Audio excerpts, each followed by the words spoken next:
नमस्कार, good morning. ABP Ganga देख रहे हैं, आपके साथ में हर्षा शर्मा। और चलिए बुलेटिन की शुरुआत करेंगे इस वक्त की बड़ी खबर के साथ। गाजियाबाद में ऑनलाइन गेम के जरिए चल रहे धर्मांतरण के खेल में चैट ऐप का जमकर इस्तेमाल होता था और इसके जरिए आरोपी नाबालिग लड़के से संपर्क में रहते थे, उसके इस्लाम से जुड़े वीडियो के लिंक भेजते थे। एबीपी गंगा के पास धर्मांतरण से जुड़े चैट का एक्सक्लूसिव वीडियो भी है और इसमें आरोपी पूछता है कि अब खुद से नमाज पढ़नी तो आती है ना, और कितने सूरा याद किया। ट्राई तू नहीं करता है, बहाने बनाने में कम नहीं है और ऐसे काम भी नहीं चलेगा। नाबालिग जब मिस हो जाने की बात बताता था तो आरोपी नाबालिग लड़के से कहता कि शर्म कर और फिर से पढ़।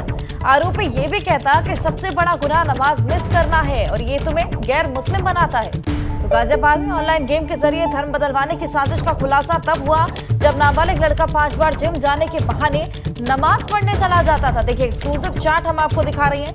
एबीपी गंगा के पास ये धर्मांतरण से जुड़े चैट का एक्सक्लूसिव वीडियो यहाँ पर मौजूद है। किस तरीके से यहाँ पर पूछा जाता था लगातार कि नमाज पढ़ी या नहीं, समय से नमाज ना पढ़ना शर्मनाक है और ऐसे में लगातार दबाव बनाया जाता था और लड़का 5 बार जिम जाने के बहाने नमाज पढ़ने जाता था। तो ये बड़ा खुलासा यहाँ पर इस चैट के जरिए हुआ है।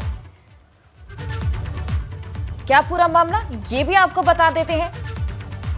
धर्मांतरण का मास्टरमाइंड है शहनवाज उर्फ बद्दो, जो कि अपना नाम बदलकर युवकों को फंसाता था। ऐसे में शहनवाज उर्फ बद्दो अब पुलिस की गिरफ्त से हालांकि बाहर है। बद्दो की गिरफ्तारी के लिए छापेमारी लगातार पुलिस कर रही है। ऑनलाइन गेम के जरिए कई युवकों को धर्मांतरण का यहाँ पर झांसा देता था और धर्मांतरण का यहाँ पर आरोप लगा है। ऑनलाइन गेम के जरिए युवकों को बहला फुसलाकर यहाँ पर धर्म बदलने के लिए दबाव बनाता था।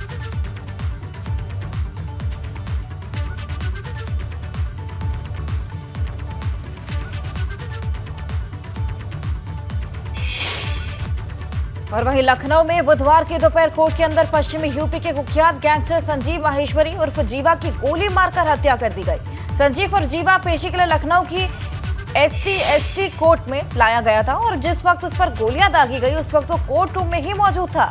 जिस शख्स ने संजीव पर हमला किया वकील की ड्रेस में हथियार के साथ कोर्ट के अंदर दाखिल हुआ और मौका मिलते ही संजीव पर गोलियां बरसाना शुरू कर दी। देखिए 4 तस्वीरें हम आपको दिखा रही हैं। लेकिन इस हमले में कोर्ट में मौजूद एक बच्ची, एक महिला और 2 सिपाही भी घायल हो गए। इस वारदात के बाद वकीलों ने अदालत में सुरक्षा व्यवस्था के मुद्दे पर जमकर हंगामा भी काटा और पुलिस प्रशासन के खिलाफ मोर्चा भी खोल दिया कि आखिर कैसे कोई हथियार के साथ कोर्ट में दाखिल हुआ, ये बड़ा सवाल, और इतनी बड़ी वारदात को अंजाम दे दिया गया। तो ये तमाम तरह के सवाल यहाँ पर खड़े हो गए। इस पूरे मामले को लेकर लगातार पड़ताल भी जारी है। ऐसे में देखना होगा कि आगे क्या कुछ इस पूरी पड़ताल में निकलकर सामने आता है। वहीं लखनऊ गोलीकांड की जांच के लिए 3 सदस्यीय SIT टीम बनाई गई है।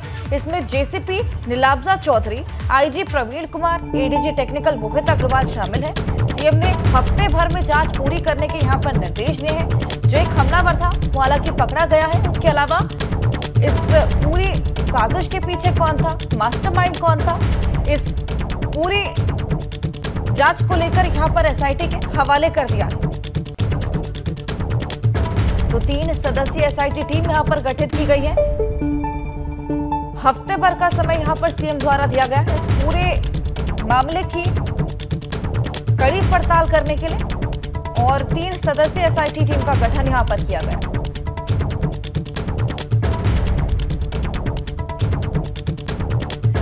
SIT में JCP नीलाब्जा चौधरी, IG प्रवीण कुमार और आपको बता दें ADG टेक्निकल मोहित अग्रवाल भी इस 3 सदस्यीय टीम के सदस्य। SIT टीम जो गठन की गई है और ऐसे में लगातार इस पूरे मामले को लेकर यहाँ पर गहन जांच की जाएगी। और चलिए खबरों में आगे बढ़ेंगे। लखनऊ सिविल कोर्ट में हुई फायरिंग में घायल लोगों की हालत स्थिर बनी हुई है। ADG लखनऊ पीयूष मोडिया ने बताया कि दोनों सिपाही और बच्ची ठीक हैं। हत्या में प्रयुक्त हुआ हथियार अभी बरामद नहीं हुआ है।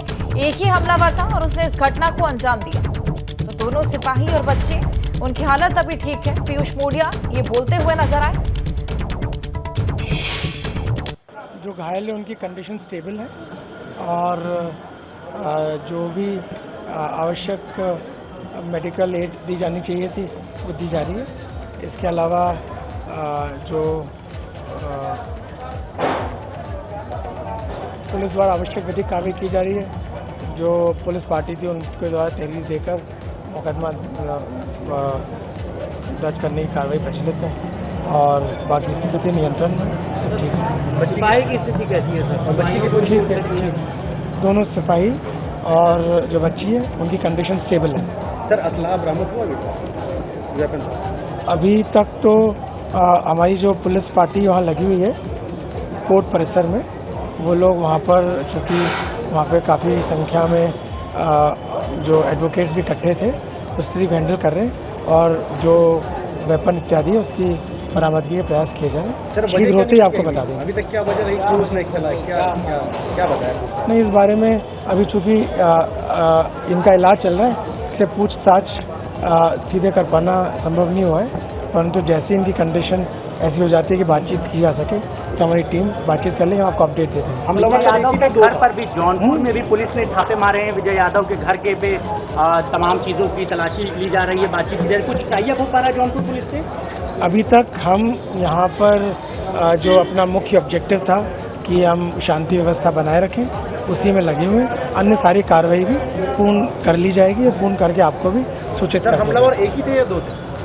एक ही व्यक्ति था। मजिस्ट्रेट के सामने कब ले जाएंगे? देखिए, अभी सबसे पहला हमारा जो उद्देश्य होता है वो ये है कि जिन लोगों को चोट लगी है उनका इलाज हो जाए और इलाज करने के बाद बाकी सारी विधिक प्रक्रियाओं को संपन्न करा लिया जाए।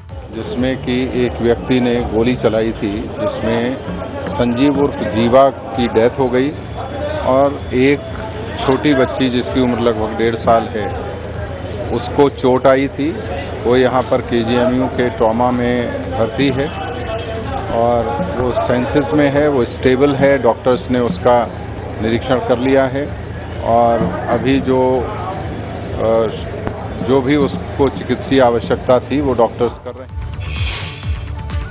गैंगस्टर संजीव माहेश्वरी उर्फ जीवा की हत्या के बाद कल देर शाम स्पेशल डीजी प्रशांत कुमार ने घटनास्थल का मुआयना किया और कहा कि जल्द ही SIT अपनी जांच शुरू करेगी। कहां चूक हुई, इसकी पड़ताल की जा रही है। स्पेशल डीजी ने कहा कि DGP ने प्रदेश की सभी कोर्ट में सुरक्षा पुख्ता करने के यहां पर कड़े निर्देश भी दिए हैं। तो मौका मुआयना करते हुए स्पेशल डीजी प्रशांत कुमार यहां पर नजर आए। जहां चूक रही वहां पर क्यों चूक रही, इसको लेकर यहां पर गहन जांच की जाएगी। सुरक्षा के पुख्ता इंतजाम भी किए जाएंगे। जो व्यवस्था माननीय उच्च न्यायालय के आदेश से सभी कोर्ट की सुरक्षाओं के संबंध में दिए गए हैं, उसमें क्या लापरवाही हुई है तथा जो मैन पावर या जो उपकरण लगे थे उसमें क्या कमी थी। इस कमेटी SIT की अध्यक्षता Mohit Agarwal ADG technical service कर रहे हैं और उनकी सहायता के लिए जॉइंट CP क्राइम लखनऊ के नीलाब्जा चौधरी तथा IG अयोध्या परिक्षेत्र श्री प्रवीण कुमार भी उस कमेटी में शामिल हैं। संजीव माहेश्वरी उर्फ जीवा पश्चिमी यूपी का चर्चित गैंगस्टर था। शामली जिले में आने वाले आदमपुर में संजीव जीवा का पैतृक गांव है। जीवा के गांव के घर पर ताला पड़ा हुआ है। गांव वालों का कहना है कि कई साल पहले संजीव जीवा अपना गांव छोड़कर दिल्ली चला गया और जयाराम की दुनिया में कदम रख दिया।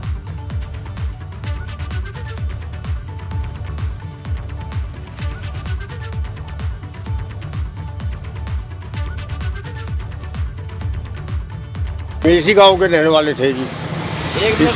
इसी गांव में पैदा हुए, यहाँ से चले गए थे। मकान उनका इस गांव में है, जमीन उनकी इस गांव में है। उम्र होगी उनकी 45 साल की, तो करीबन 30 साल से गांव से गए हुए हैं। उनका बहुत अच्छा व्यवहार था, किसी से कोई दुश्मनी नहीं है, कुछ वो नहीं है। बट वो तो नहीं पता, गाँव से वैसे ही चले गए।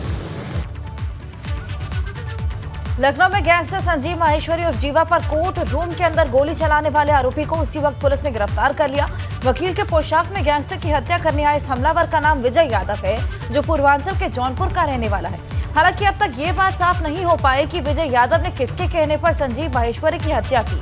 वहीं ABP गंगा ने जब जौनपुर में विजय यादव के पिता से बातचीत की तो उनका कहना था कि कई दिन पहले घर छोड़कर चला गया था और तभी से वो किसी के संपर्क में नहीं था।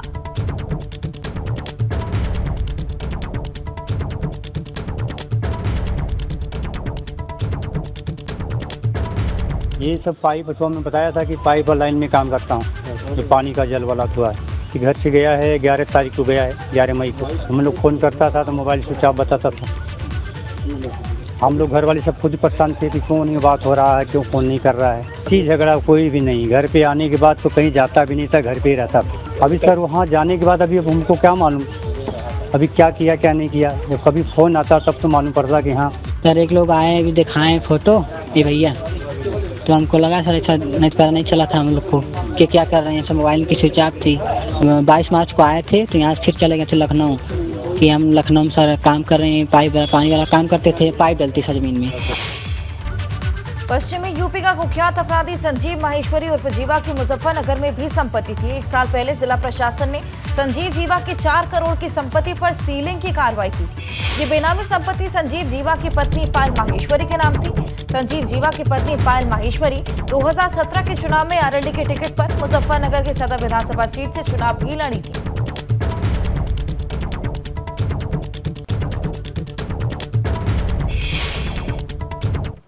लखनऊ में कोर्ट में गैंगस्टर संजीव जीवा की हत्या के बाद वाराणसी कमिश्नरेट पुलिस भी अलर्ट पर है और ऐसे में वाराणसी की कचहरी में सुरक्षा बढ़ा दी गई। एसीपी कैंट के साथ कई पुलिसकर्मियों ने कचहरी परिसर में गश्त की और साथ ही संदिग्ध लोगों से वहां पर पूछताछ भी की गई। तो लगातार सुरक्षा के इंतजामों को पुख्ता किया जा रहा है और साथ ही सभी से सवाल जवाब भी किए जा रहे हैं। जितने भी लोगों को संदिग्ध पाया जा रहा है उनसे लगातार वहां पर पूछताछ की जा रही है। साथ ही एसीपी कैंट ने कचहरी परिसर में लगातार गश्त की। समाजवादी पार्टी महासचिव रामगोपाल यादव ने लखनऊ की कोर्ट में हुए शूटआउट को कानून व्यवस्था पर बड़ा सवाल बताया। रामगोपाल यादव ने कहा कि यूपी में कानून व्यवस्था नाम की कोई चीज ही नहीं रह गई है।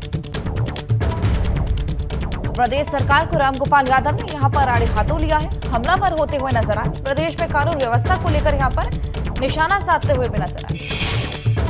कानून व्यवस्था नाम की कोई चीज नहीं। हमारे इटावा में एक माइनर लड़की के साथ रेप हुआ और उसका बयान दिया जा रहा है और उल्टे अभी पता चला है उसके भाइयों के खिलाफ रेप का मुकदमा लिख दिया ताकि वो बयान बदल जाए।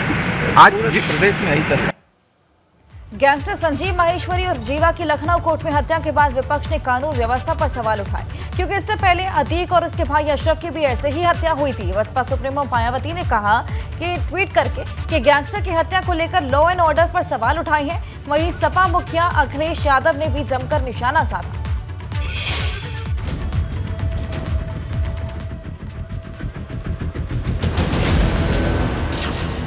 राजधानी की कचहरी खून से लाल, गैंगस्टर की हत्या पर सियासी सवाल।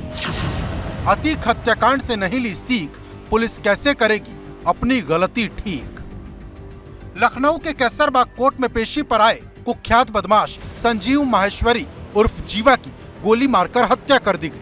हमलावर वकील की ड्रेस में आया था। उसने कोर्ट में घुसकर 9 mm की पिस्टल से 5 से 6 राउंड फायरिंग की, जिसमें जीवा की मौके पर ही मौत हो गई। वहीं हमलावर विजय यादव को वकीलों ने पकड़ लिया, जिसे पहले तो खूब पीटा और बाद में पुलिस को सौंप दिया। कोर्ट के भीतर देखिए, कोर्ट के भीतर पहुंच गए और कोर्ट रूम के भीतर, ये सबसे बड़ी चौंकाने वाली बात है। अभी तक कोर्ट के भीतर होती थी, आज कोर्ट रूम के भीतर है। ये संजीव जीवा के खून के निशान है। कुख्यात अपराधी माफिया डॉन संजीव जीवा के खून के निशान है। यहाँ उसको गोली मारी गई थी। खून से लथपथ पूरा कोर्ट परिसर है, पूरा कोर्ट परिसर खून से लथपथ है। यहाँ कागज फैले हुए हैं और अंदर पुलिस बैठी हुई है। सभी लोग यहाँ से भाग चुके हैं जान बचाने के लिए। जिस तरह से गोलियां चली हैं, वो ताबड़तोड़ गोलियां चली हैं, कागज पड़े हैं, पेन पड़े हुए हैं और खून फैला हुआ है चारों तरफ कोर्ट परिसर में खून। इस हमले में एक बच्ची, 2 पुलिसकर्मी और एक महिला भी घायल हो गई, क्योंकि जब हमलावर ने जीवा पर नॉन स्टॉप फायरिंग की तो ये भी निशाने पर आ गई। लेकिन जिस तरह से दिन दहाड़े लखनऊ में कोर्ट के भीतर गैंगस्टर जीवा की हत्या हुई, उससे कोर्ट की सुरक्षा के साथ साथ आम जनमानस की सुरक्षा को लेकर सवाल खड़े हो गए हैं।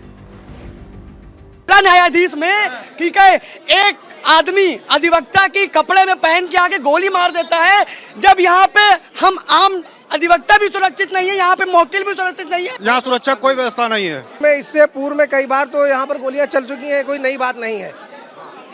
आम अधिवक्ता पेशी पर आया हुआ, बताइए यहाँ पर अवैध तरीके से लोग जाके बैठ जाते चेम्बर में, तमाम तरीके के। मुझे इस गोलीकांड से दहशत फैल गई है। हम जूनियर के अंदर की हम कैसे करेंगे? जिस कोर्ट में हम वकील आदमी, हम वकील लोगों को न्याय दिलाते हैं, उसी कोर्ट में। दरअसल इस पूरी घटना ने पुलिस की भूमिका पर भी सवाल खड़े कर दिए, क्योंकि अभी 2 महीने पहले पुलिस की कस्टडी में अतीक अहमद और उसके भाई अशरफ की हत्या कर दी गई थी। ऐसे में सवाल इस बात का है कि क्या पुलिस ने अतीक वाले केस से कोई सीख नहीं ली, क्योंकि संजीव माहेश्वरी उर्फ जीवा का नाम भाजपा नेता ब्रह्मदत्त द्विवेदी, भाजपा विधायक रहे कृष्णानंद राय हत्याकांड से जुड़ा रहा। वो माफिया मुख्तार अंसारी, मुन्ना बजरंगी का भी करीबी रहा। लेकिन इसके बाद भी पुलिस की कोई तैयारी नजर नहीं आई, क्योंकि अब कानून व्यवस्था को लेकर राजनीति भी गर्म हो गई है। बसपा सुप्रीमो मायावती ने जहां ट्वीट कर गैंगस्टर की हत्या को लेकर लॉ एंड ऑर्डर पर सवाल उठाए, तो वहीं सपा मुखिया अखिलेश यादव ने भी जमकर निशाना साधा। कहीं महिलाएं और बेटियां हैं तो वो लखनऊ में हैं, पूरे उत्तर प्रदेश में हैं। हर दिन हमें खबरें मिलती हैं। अब मैं अगर खबरें ये वो हैं जो दिखा सकते हैं आपको, आज की अगर हम दिखाएं पूरे लखनऊ की या पूरे उत्तर प्रदेश की खबरें, क्या ये वही उत्तर प्रदेश है जिसका भारतीय जनता पार्टी दावा करती है? क्या यहाँ पर सबसे ज़्यादा सुरक्षित महिलाएं हैं?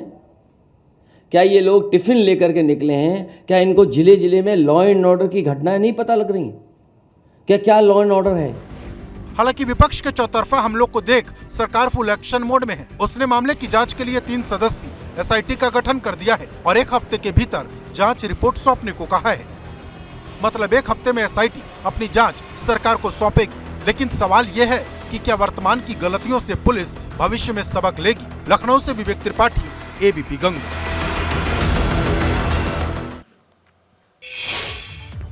और खबर जालौन से है, जहां पर लड़के से परेशान होकर आत्मदाह करने वाली लड़की की मौत हो गई। दरअसल बीती 5 मई को एक लड़के का फोन आने के बाद नाबालिग लड़की ने खुद को आग लगा ली। बुरी तरीके से झुलसी नाबालिग लड़की को परिजनों ने अस्पताल पहुंचाया, जहां से उसे हायर सेंटर रेफर कर दिया गया। इलाज के दौरान उसकी मौत हो गई। परिजनों का कहना है कि लड़के ने उस वीडियो कॉल को आग लगाने के लिए कहा था, जिसके बाद उसने आग भी लगा ली। उधर पुलिस का कहना है कि लड़के से लड़की की बातचीत होती थी। फिलहाल आरोपी को गिरफ्तार कर लिया गया। तो जालौन का मामला, लड़के से परेशान होकर यहां पर एक लड़की ने खुद को आग के हवाले कर दिया। आपकी उस लड़के से क्या बात है? हाँ। तो उसने बोला हमारी ये बात भाई कॉल उधर से आई, सादा कॉल। सो पहले कॉल जो भी भाई वो करी, फिर जाके बाद ये मरने आने की बात हो गई होगी, सो वीडियो कॉल लगाई फिर उसने लड़के ने कि हमको दिखाओ, मर के दिखाओ। सो इसने ऐसा जंगला आया था बकरी में, जंगले पर रखा मोबाइल, वीडियो कॉल चलने लगी। सो तेल की कट्टी मट्टी की तेल की रखी थी भरी, सो उठा के लाई। सो उसने अपने सर पर डाल के और आग लगाई। लाइव वीडियो में आग लगाई? हाँ। अच्छा। ये थाना जालौन के गांव कुलगांव का मामला है। 5/6 रात्रि को पुलिस को सूचना प्राप्त हुई कि एक लड़की ने आग लगाई और जिसको इलाज के लिए झांसी ले जाया गया मेडिकल। पुलिस तत्काल पीड़ित पक्ष से मिली। पीड़ित पक्ष ने एक तहरीर दी, जिसके आधार पर सुसंगत धाराओं में मुकदमा पंजीकृत किया गया।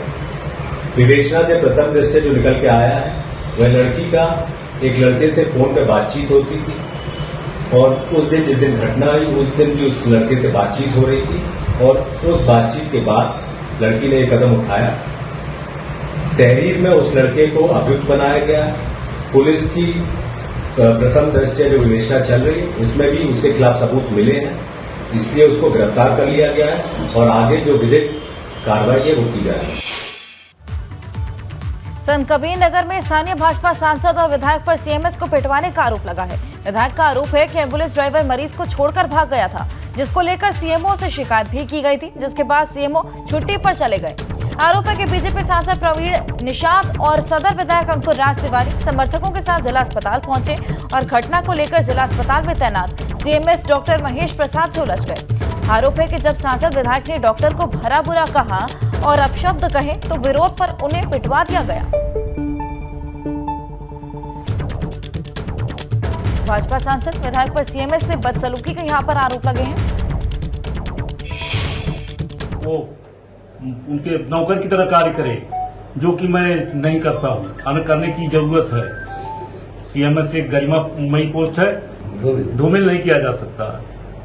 उन्होंने जब मैंने उनसे इस तरह का व्यवहार नहीं किया तो मुझे गालियां दिया और मारने की भी धमकी दी। कुछ लोगों ने हाथ उठाया भी उनके साथ। अब क्या कर रहे हैं स्वास्थ्य विभाग? हमने उनको लिख के दे दिया कि मैं नौकरी नहीं करूंगा, मैं किसी सांसद विधायक का नौकर नहीं है। कल की एक घटना है, ग्राम वासियों ने एक मरीज को एम्बुलेंस में लादा था।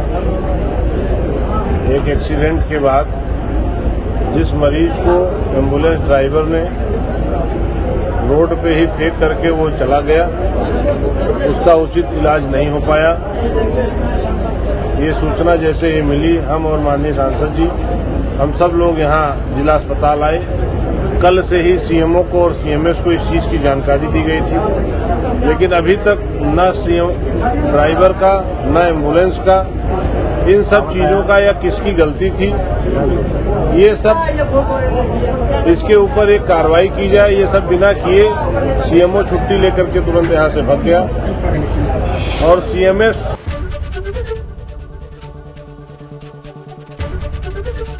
एबीपी गंगा, खबर आपकी, जुबान आपकी।